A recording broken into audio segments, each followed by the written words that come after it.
بسم اللہ الرحمن الرحیم. ان گنت درود و سلام جناب نبی پاک صلی اللہ علیہ وآلہ وسلم پر اور ان کی آل پر.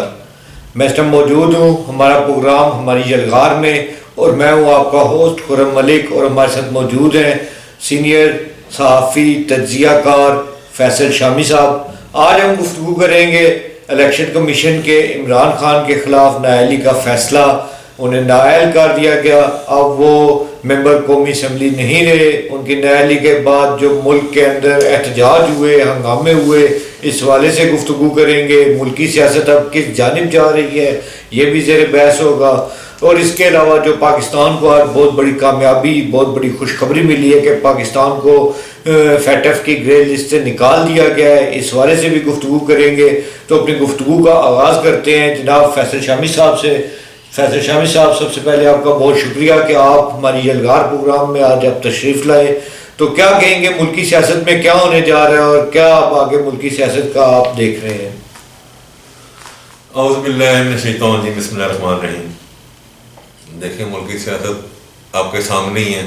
آج جس طرح سے سارا دن ایک فیصلہ آیا الیکشن کمیشن کی طرف سے، اور اس کے بعد آپ کے سامنے جو پورے ملک میں جس طرح سے ہنگامہ آرائی شروع ہو گئی، اور لڑائی جھگڑا اور گالم گلوچ اور نعرے بازی حکومت کے خلاف بھی.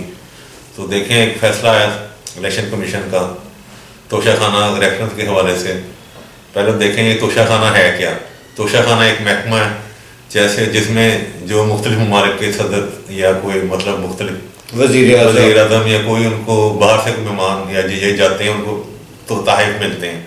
تو تحائف جو ہیں وہ اپنا جو ہے وہ اس میں آپ ان کی مرضی ہوتی ہے، مطلب کہ اس میں آپ اس محکمے میں جمع کروانے پڑتے ہیں. اور اس میں لیکن ایک لمٹ ہے کہ 30,000 تک جو ہے وہ جو تحفہ جس کو ملتا ہے وہ اپنے پاس رکھ سکتا ہے، لیکن اس سے اوپر کی مالیت کی جو ہے وہ 50% واقع اس میں جمع کروانا پڑتا ہے. اور اس میں توشہ ریفرنس کیس دیکھیں نا، اس میں پہلے جناب ہمارے اسد داری صاحب بھی جو ہیں ان کے اوپر بھی یہ بن چکا ہے، اس کے بعد نواز شریف صاحب کے اوپر بھی بن چکا ہے. اور اب یہ اس پہ پہلے بہت سے رہنما تھے، ان کے اوپر الزامات تھے تحفہ لینے کے، ہمارے حکمران جو تھے. اب یہ عمران خان صاحب کے اوپر ہوا ہے، اور آج ایک فیصلہ الیکشن کمیشن کی طرف سے آیا کہ ان کو نااہل قرار دے دیا گیا ہے. پہلے تو یہ کہا جا رہا تھا جی کہ وہ 5 سال کے نااہل ہیں، لیکن بعد میں ایک خبر یہ بھی سامنے آئی کہ وہ جب تک جو ہے وہ مطلب یہ اسمبلی کی مدت رہے گی تو تب تک یہ نااہلی ہے. اس کے بعد ان کی نااہلی جو ہے وہ اگلے الیکشن کے لیے وہ دستیاب ہوں گے، ان کی ختم ہو جائے گی. اور دیکھیں آپ نے بات کی احتجاج کی، تو میں بھی مطلب پنڈی میں اپنا بحری ٹاؤن سے میں بھی دفتر آ رہا تھا اپنے ادھر مری روڈ پہ. تو جب آیا تو دیکھا جی رستے میں اسلام آباد سے جو سڑک آنے والی جو جی ٹی روڈ ادھر نکلی لاہور پہ، وہاں پہ جو فیض آباد کے قریب انہوں نے جی بہت سے لوگ جمع تھے، انہوں نے باقاعدہ آگ لگائی ہوئی تھی، اور پوری ٹریفک جو ہے وہ بلاک تھی، اور فیض آباد آنے کی طرف جانے والے سے بلاک تھا. میں مطلب بڑی مشکل سے کر کے دفتر پہنچا ہوں. لیکن دیکھیں احتجاج ہوا ہے، آگ بھی لگائی گئی. اور ایک آج اہلکار تھے پشاور سے جو آئے تھے، ان کے کسی انہوں نے اسلام آباد پولیس کے اوپر گولی چلائی یا ہوا میں چلائی. اور اس کے بعد ان کا تھا جی کہ ہم عمران خان کے لیے ہم جان بھی دینے پہ تیار ہیں ہم.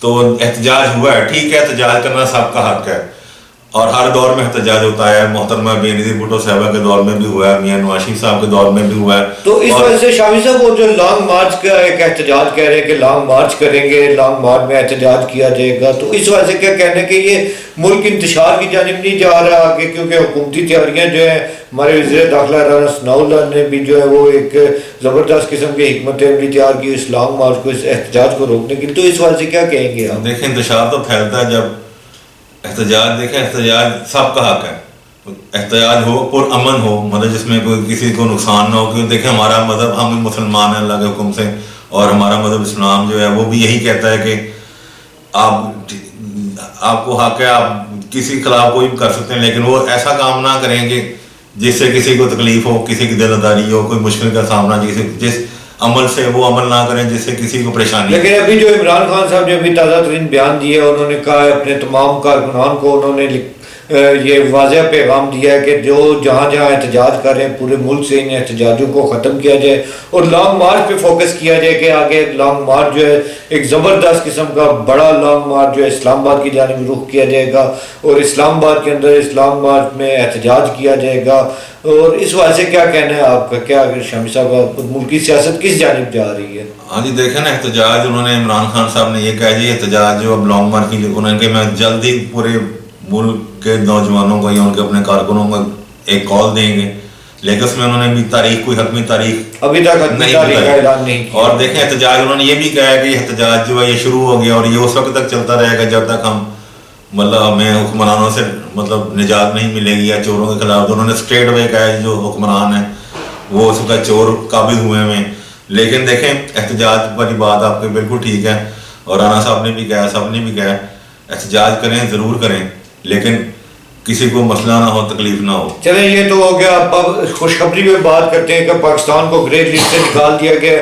یہ ایک بڑا زبردست قسم کا جو ہے وہ پاکستان کے ساتھ یہ ہوا ہے کہ اس کو گرے لسٹ سے نکالا گیا اور بہت سارے اس سے معاملات حل ہوں گے, معیشت پہ اثر پڑے گا, اقتصادی امور جو ہے اس سے بہتر ہوں گے. تو اس وجہ سے کیا کہتے ہیں شامی صاحب؟ جی دیکھیں بڑی خوشی کی خبر ہے اور یہ اجلاس چل رہا تھا پاکستان کے ہمارے جو وزیر صاحبہ تھیں ہنا ربانی خان صاحبہ, وہ اپنی پوری ٹیم کے ساتھ وہاں گئی تھیں اور 2 دن کل بھی انہوں نے کہا تھا جی پاکستانی عوام کو جلد خوشخبری ملے گی اور آج وہ خوشخبری مل گئی. اور اس میں ہماری پاکستان آرمی کا ایک بہت بڑا کردار ہے. جنرل باجوہ صاحب کا کہ جنرل صاحب نے جو ہے وہ ایک کلیدی کردار جو ہے اس میں وہ ادا کیا ہے اور پاکستان کو گرے لسٹ سے نکالنے کے لیے ان کا اہم رول تھا. تو اس وجہ سے شامی صاحب آپ کیا کہتے ہیں؟ جی بالکل, جنرل باجوہ صاحب ہمارے پاک فوج کے سربراہ ہیں اور شہباز شریف صاحب نے بھی کہا اور بلاول بھٹو صاحب بھی وزیر خارجہ وہ تقریر کر رہے تھے تو ان صاحب نے کہا کہ جناب قمر جاوید باجوہ صاحب جو ہیں وہ ان کا بہت اہم کردار ہے کیونکہ انہوں نے بہت سی شرائط تھیں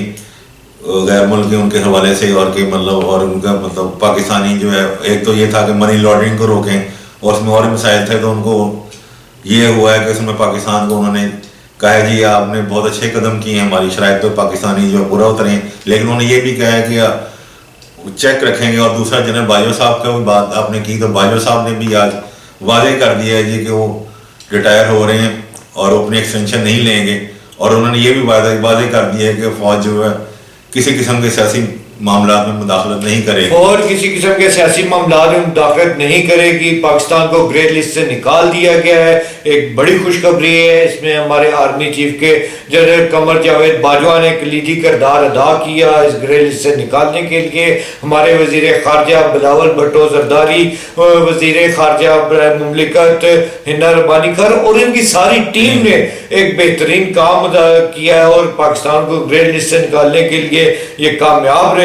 اور اس کے ساتھ ہی ہم ہمارے پروگرام ہماری یلغار سے آپ سے اجازت چاہیں گے اور ملیں گے آپ سے اگلے پروگرام میں اور فیصل شامی صاحب کے تجزیے سے استفادہ حاصل کریں گے. پاکستان زندہ باد.